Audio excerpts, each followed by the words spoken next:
Hello and welcome. If this is your first time joining me, and or welcome back. If you've been following along me, I'm still Michael Beck and still putting out these unscripted videos with some help of some notes. But if it looks a little bit different in terms of video quality, I am not using my phone. I'm actually using an old standalone digital camera. I've been having difficulties transferring things from my phone onto my computer where I do edits and then upload so that you can watch and view them. So ideally I could have it work on my phone, but it's, as I said, it's been a little bit dicey. So I was like, I'll try using the camera and see how that works. So we're giving that a try. But with that logistic bit out of the way, without further ado, I recently just got this pocket sketchbook. It's actually smaller than I thought it would be. It's like the same size as the notepad. It's good that it's portable, and ideally that's what I wanted. I wanted to be able to take it to appointments, and didn't want something too big like what I would previously have. But yeah, it's a note because I used to have sketchbooks, not like this bigger, but and I filled them all out. But for a while there, I hadn't really been doing much drawing. And it's funny because like drawing and sketching is like kind of my first creative artistic love, if you will. Like when I went to college, I learned a bunch of different artistic things from painting with oil, painting with acrylic. I learned some sculpture and then more, digital things. So I think I kind of over time I sort of got away from drawing and sketching, but also I realized that drawing and sketching, while it was something that was I think good and helpful for me, it didn't always feel like it was for me. So it is something to buy another sketchbook with the intent of doing it something for myself as a means of self care when I get overwhelmed, being able to draw and just have that as a means of helping to take my mind off of stresses and things.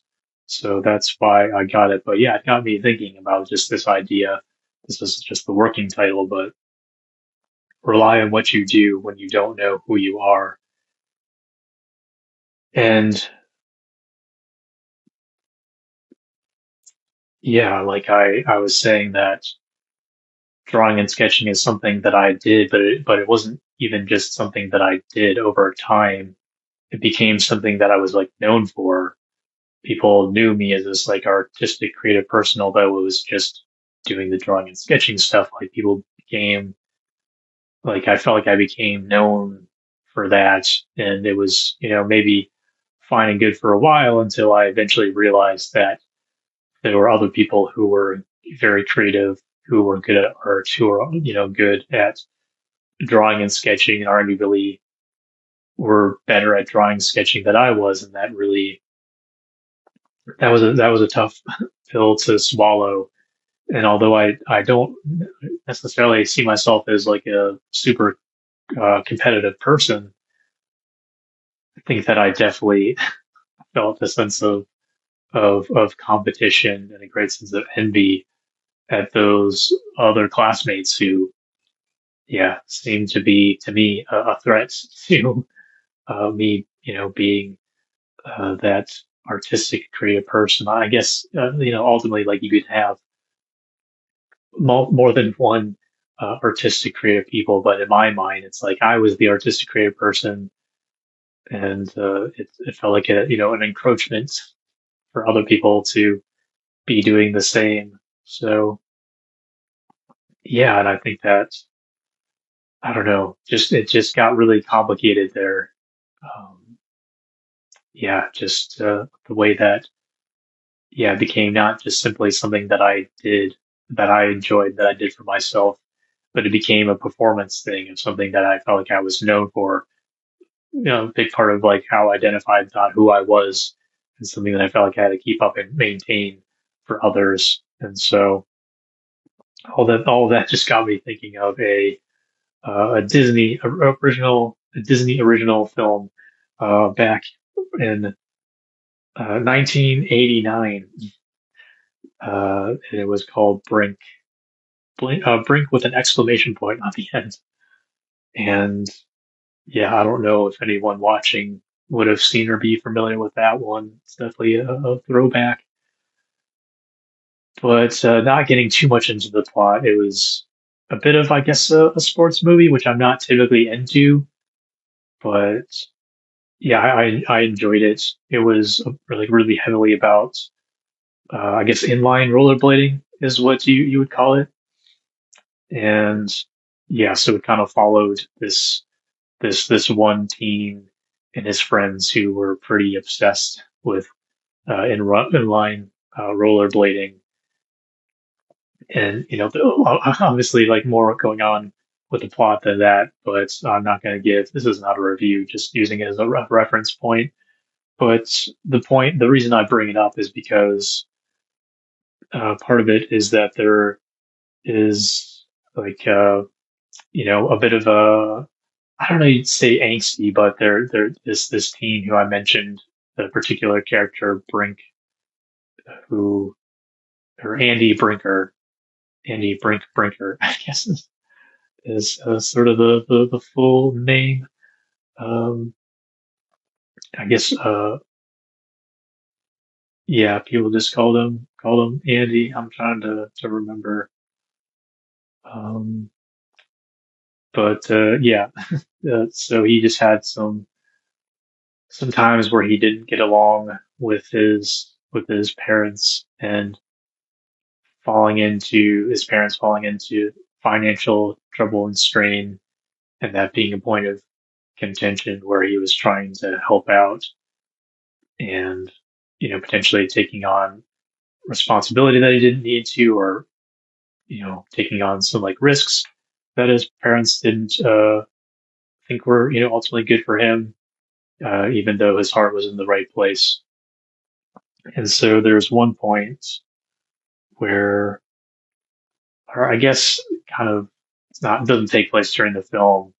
You come to find out that the reason that there's this financial strain is that his father had a workplace incident and got injured, and seems to be maybe on some sort of, I don't know, like disability situation.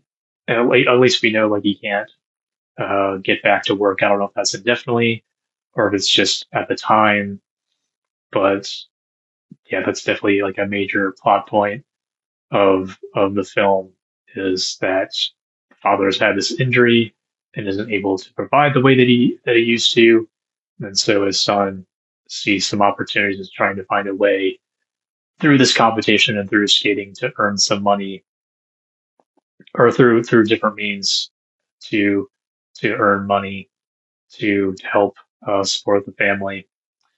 And but yeah, I guess again the reason why I mentioned it is because yeah, there's a particular scene between father and son where there's a bit of a heart to heart, and his father explains to his son that he had this injury and that it was like a really, it sounds like an identity crisis for him, where he was a construction foreman, and he was like saying how he would, people would just say like, oh, it's so and so the construction foreman, and he just got such a kick out of it, and had so much of his identity in being a construction foreman. And when he got injured, it wasn't just that he, it wasn't just the financial burden, the strain, or like wondering like about like money.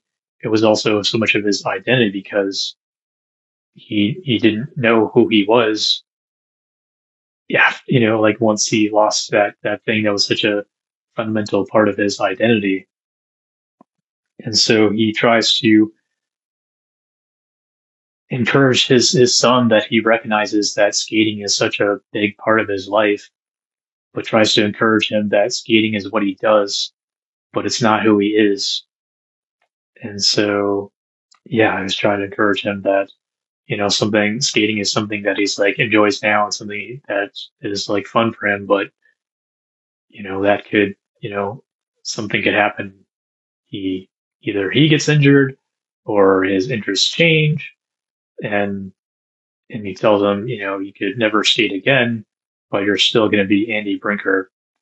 And so that is something that has just really stuck with me. And I think it's hard. I think we can get these like really good, helpful messages when we're young, but it just seems like it's so easy to have that tuned out by just the dominant messages that we hear from various sources.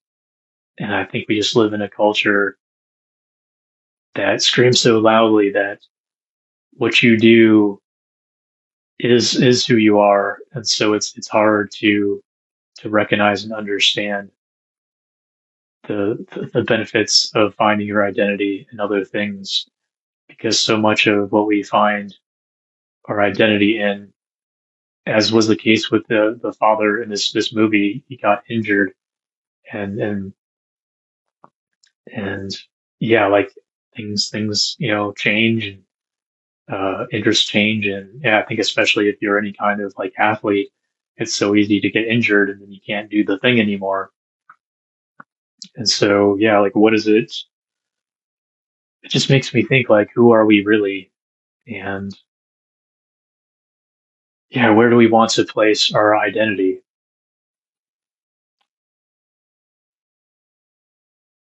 Can we evolve and are we open to change? I think that, there's always going to be the expected. We're not just expecting to get injured, hopefully. That would sound like a really anxiety producing experience. Um, there's only so much that we can do to prepare, and no amount of preparation can prevent certain things from happening. But yeah, like how do we maybe find our identity and other things now so that, yeah, I don't know, just, yeah, just trying to open up that for conversation is just me thinking, at this time, how and where do I find my identity? Like identity, I think, is like so important, and we need to be able to have some like grounding in a sense of self to identify in certain things. But it seems like some things are more fleeting and maybe trivial than others.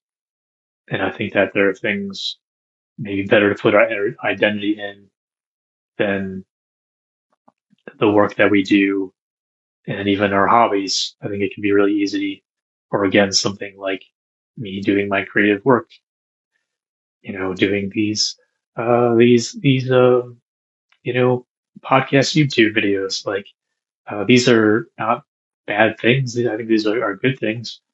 But do I find my identity in this? Um, Maybe. But what does that actually do for me? What happens when, something falls away? What happens when I can't, or for some reason continue to do these videos or continue to podcast at all? Or so I think it's really, um, yeah, just something that I've been pondering and thinking about and wanting to put out to you all. And um, and I guess yeah, the last note here that I maybe kind of already touched on, but I think with our identity, I mentioned at least early on things kind of being a competition and feel like I needed to be better. I needed to be the best in terms of being creative, being an artist. But I think like what does it look like to have a sense of self and a sense of identity that isn't reliant on being better than others or being the best? Because it seems like there's just always somebody who's going to be doing more, that's going to be doing better than someone who's going to be, maybe on a higher up the ladder on a pedestal. But it's also just so subjective, and we're all on a journey. We're all trying to, grow and better ourselves. Um, hopefully, maybe, are just trying to find some contentment with just being. Um, but yeah, I think, yeah, these are again, they're just things that I'm thinking about and wanted to put out there to you all. And of course, if you feel so inclined, please do feel free to leave a comment, let you know what you're thinking about these things. What do you think about identity? Where are you finding your identity? Maybe what struggles you face or have faced with identity. I shared some of mine. Would be really great to hear from you. So I think that's going to be it for now. Thank you so much, as always, for joining me to consider these things with me. And until next time, please stay well. Take care. All right. Bye.